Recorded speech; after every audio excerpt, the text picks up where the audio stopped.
Hey guys, what's up? Welcome to the channel. Welcome back to the channel. This is Legit Agents. Today, super specific, we're going to be talking about listings and the 3 things you're probably messing up during that presentation. Let's check it out.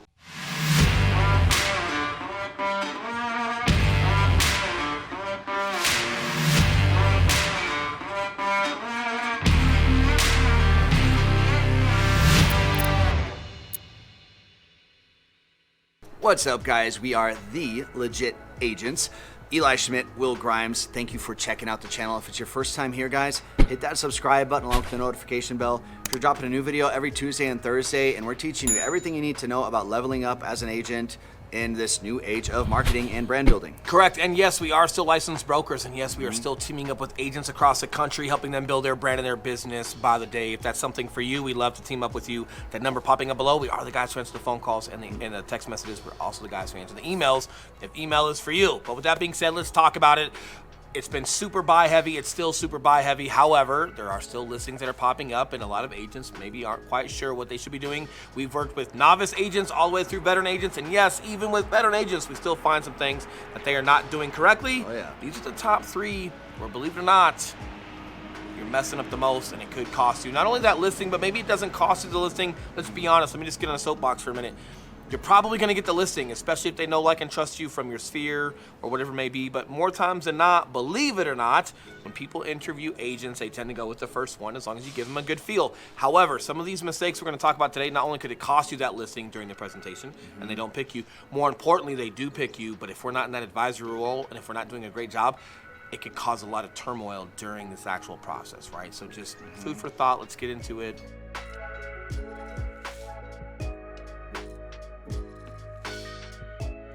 Number 1. Now, this, guys, is a very big topic to us. I'll dive into number 1 in 1 second, but on a lot of our videos on this channel, we're talking about brand building and lead generating, not from Zillow, realtor.com like we do through our YouTube channel. So we talk a lot about that. However, our bread and butter is crushing a real estate deal. It's crushing listings. It's crushing buyers. It's being real estate practitioners, as Will puts it, unlike a lot of people that are still, putting out content as far as real estate goes. So I'm really excited to dive into this topic, guys, especially this one because we do listings like unlike anyone I've ever seen do listings. And our first point where we think a lot of you guys are messing up, and this is going to sound contrary to what you think I might say, you guys do too much research. There's too much upfront work. You're showing up to the listing with your little notebook of all the comps and all the data and all that stuff. And I'll let Will explain why that's probably not the best way to go about it. You've just got your mind made up, right? And it's not to say that you're not going to be correct. That's not what I'm saying at all. Like, to say that Eli and I don't do our homework on listings prior to going to the listing appointment, it's not true at all. But delivery is essential, and allowing people to talk and give you some more information on really what they're looking for is super essential. And to just have that conversation behind what they're looking and what their goals are as far as getting that home knocked out. If you've got a ton of material that you're showing up with, the hard part, especially when you're coming to like some comps and some appraised values, if you don't have any updated pictures of the home, inside the home, or any updates that they've done on the outside of the home, a deck or anything else like that, or a new paint job, you're going to be inaccurate. And a lot of times you might be very close to a Zillow estimate, right? Zillow estimate, where the bottom line is you're just not very accurate. Or, hey, whether you are or not, the bottom line is you're coming in like you've got a game plan and a mind made up, but you haven't asked them. And it's very reminiscent, and this is all relationships, guys, so it's very reminiscent on a girl or a guy going on the first couple of dates and like having this whole game plan of how they're going to get married and what that looks like and how many kids they're going to have, and you haven't even asked that other person if they even want kids or if they even value marriage, and they probably do. But the way that you're coming off, it can be so assertive that, man, maybe they just don't think you're the right person. So it's not that these folks don't want to sell their house and you do want to sell their house. It's really about how you're coming off, and are you in it for that relationship and letting them know that you're here to advise them and work with them while having data to discuss, not so much data that's hard printed that will show a decision being made. And a lot of times what we do when we're getting to like that price point area, when we're talking about their goals and what things look like, they typically say, we've been looking at things on market and here's kind of what we're looking at, and we just prop open the laptop and we look at comps in real time with them. So it looks like we're discovering some of the comps alongside of them. So it's an open discussion, not me showing up with all of these printed comps saying, here's what the comps are, here's what your house is worth. It's just not the best idea. So again, you're playing chess, not checkers. It's not that you don't want to be educated prior. It's your delivery and your patience and your ability to have poise and allow a conversation to brew, because ultimately, guys, they want to be heard, and they want to make sure that you have their best interest at heart, not coming in like a know-it-all and over assertive. And people just don't like that, someone that feels like a control freak or that just is overwhelming when it comes to the process and doesn't allow them to speak or have any of their own input. So, man, it's huge, right? The biggest problem this solves for us, which I know is a big problem for a lot of you guys, is the whole pricing battle between you and your clients. Man, when we show up, we deliberately call it the elephant in the room and say, hey, a lot of agents are going to show up there with a notebook like this with other comps and blah, we make blah, fun blah, of blah. all of you when we go, we do. go to listing appointments. And we tell people, hey, this is a team effort. So what we're going to do, we're going to sit down, we're going to look at comps in real time, hey, and then we'll pump them up a little bit like, hey, you guys are the homeowners. You're going to know your house way better than we will. However, what we're great at, we look at comps and we look at competition. So, hey, let's look at these houses real time together. So we'll pull up sold comps and we'll have the clients, like naturally, they're just kind of grading their home versus others. They'll mention, oh, hey, that's what they were doing last summer. Look at their kitchen, looks amazing. Or, hey, their master bathroom looks like this. The bottom line is they're going to see firsthand, humbly, where their house is going to be before anyone actually says a price or anything like that, right? And they're coming to that conclusion on their own versus you walking in with all these decisions made, even though you're right. The way you're going about it is just more inappropriate. And again, guys, like, this is our first meeting. We have another meeting that comes after this. Like, we don't even decide the price that day. We just say, hey guys, in the meantime, while once we get to a part in our listing presentation where we're going over prepping a house and some things that they got to do to make sure it's market ready, we also let them know in the meantime we're going to be paying attention to some of these other ones that are under contract to really see what they go for. And hey, we don't have to make a decision on price point today. Sleep on it. Here's some data. We will keep track of this data in real time. And hey, when we see you next, we'll have another discussion. And when we see you next, we'll also be grading some things that we've prepped. But the bottom line is you don't have to accomplish every single thing in this like one meeting. It's no, man, you want to establish a relationship and there's got to be qualities in there. It's not that I'm the best seller. It's, man, like, are you listening? Do you care? What are your intentions? Are you versed and are you educated? But can you navigate this process? Because again, guys, this first meeting, whether you know them from social media, whether they're friends or family or not, it's really just establishing everybody's role and establishing that they can know, like, and trust you versus you shooting off with all of these answers. And again, you could be 100% right, but the delivering what you're doing is just not so much. And we'll do an in-depth video on our listing presentation. We'll go over every bullet point that we cover with everybody in another video. But definitely one of the number one things that folks are doing wrong is they're just coming out too hard out of the gates, not paying attention to some of these other things that we're talking about today.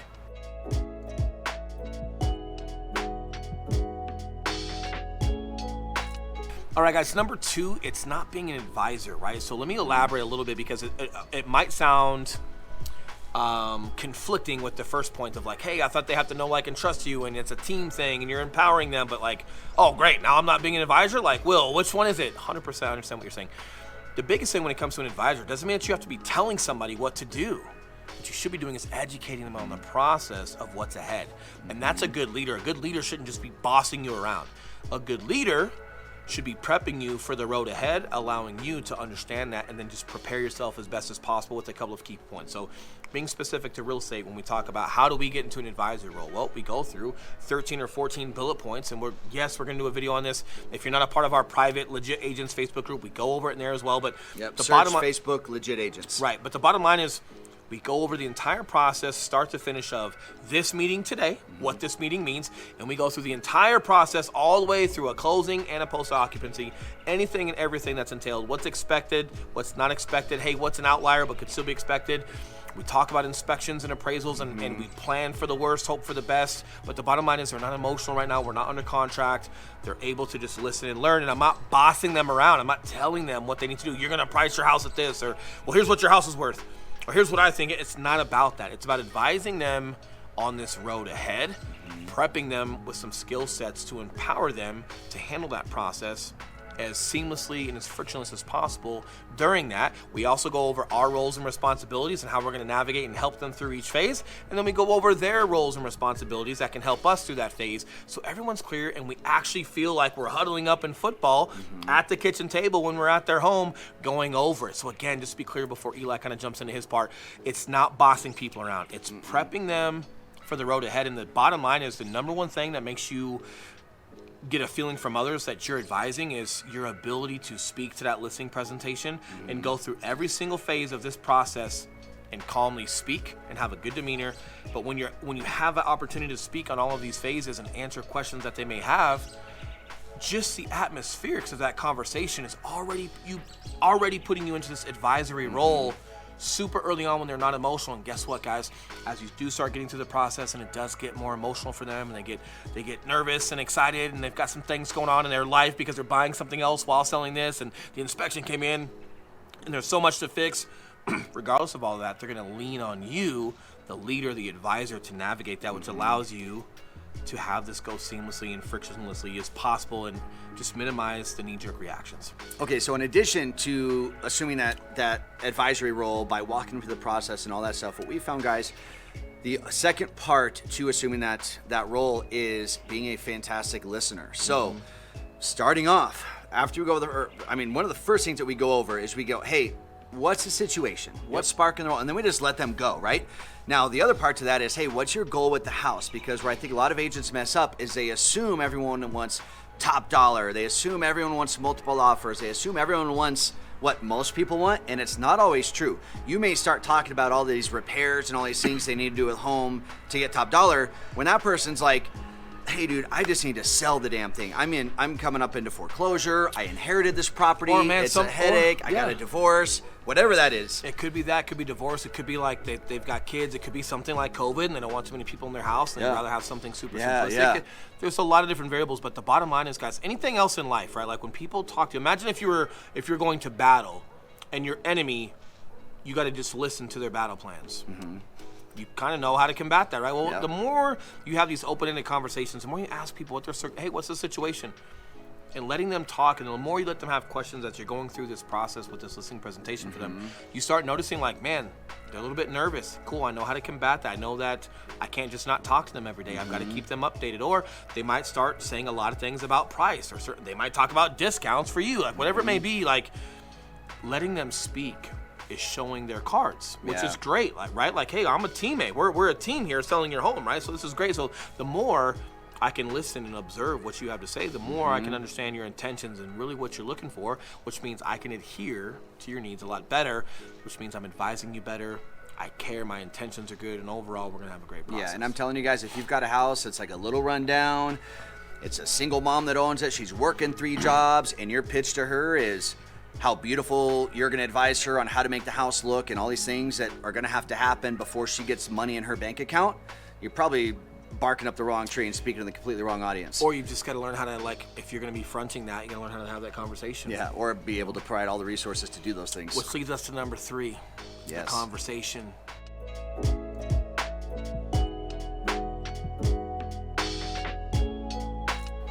Your commission. Wah, wah, wah.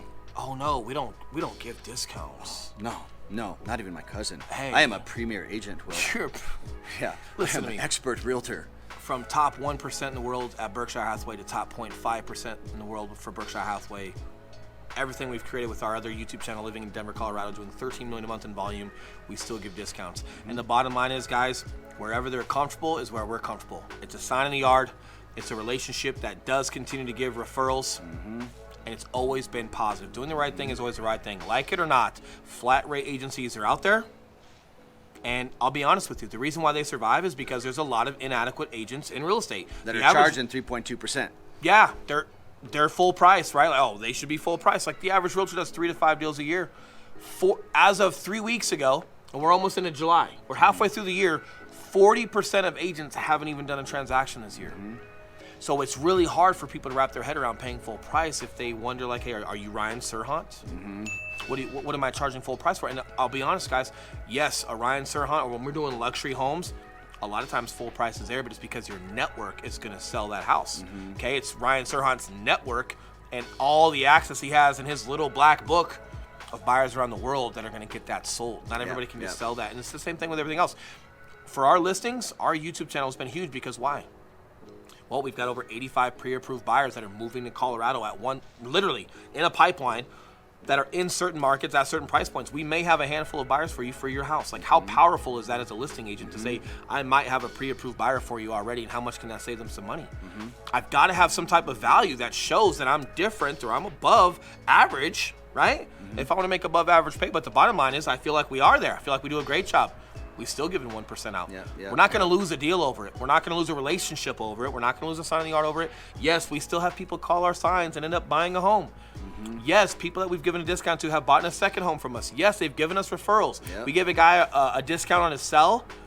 We hooked him up on his buy, made sure he's taken care of. The guy gave us 7 referrals in 1 year. We made more money off his referrals than he does as a chef at the Four Seasons.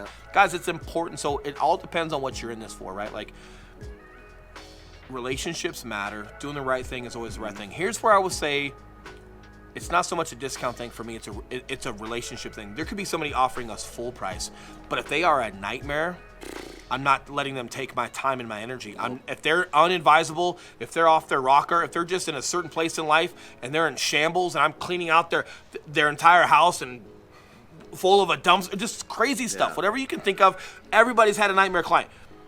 I am more protective of my time and my energy, even if it's a full price client, than I am giving somebody that's listening, able to learn more, allowing us to advise, having a smooth process, getting a sign in the yard, having that relationship with that person, right? And taking a 1%, but they're good for my energy and they're worth my time. Bad energy, people that don't listen, that aren't advisable, I don't care if they're paying full price. That's where I get super protective. But the bottom line is, guys, the other thing, some folks need more money than you think. And maybe they have a hard time saying that, but when it comes down to the net sheet and what they're looking at, some people still have a lot of debt. Some people still have to kind of get up out of the situation that they're in. And yes, it does actually help them if they get a discount. It's not just about them thinking that you make too much. But the bottom line is, as high as we are in the ranks with what we do, yes, we are still okay with that. We are actually more sensitive and more protective of the type of client it is, not whether they're getting a discount or not. So food for thought, take it how you want, but we've always seen success from that, guys. And side note to that, we're not advertising it. It's not a pitch that we throw out there. That is not how we get business. The only time we're giving discounts, guys, is if we're sitting at someone's table and first of all, they ask for it and they've got a reason for it and they can and it seems like someone that we want to work with. Then the answer is, hey guys, we are more than happy to do whatever works best for you and your family situation, guys. But before all that, we want to make sure that we crush. We get you as much money for this house as we can. But guys, we are more than happy to be flexible. As much money while still having a great process and making sure that the buyers work around it. But guys, that's the other thing. We're not wavering on our product. No. They're still getting video, photos, aerial drones. We're still crushing for them. Yeah, because I can't even begin to tell you guys where we're at because of some of the relationships we've built and the referrals that we get. In addition to our YouTube channel, there's so many referrals that we get from our sphere, our friends and family, our prior clients that have been huge, and it's always been the right thing to do. And the bottom line is, where does your integrity lie, right? Like, doing the right thing is always the right thing. But secondly, guys, if we can help somebody sell their home and put them into a good position, like, yeah, as much as we love making money and growing our brand and building our brand and being entrepreneurs, yeah, but we still feel really good putting people in a good situation, right? So, and how much business are you doing where you're going to turn down $5,000 because it's not $8,000 and then you're going to end up getting $0 from it? I don't know. And well, it's not only just the $0, it's that rep. You're not getting that transaction. You're not getting that process. You're not getting the rep in. You're not getting a sign in the yard. You're not getting people calling you. Like,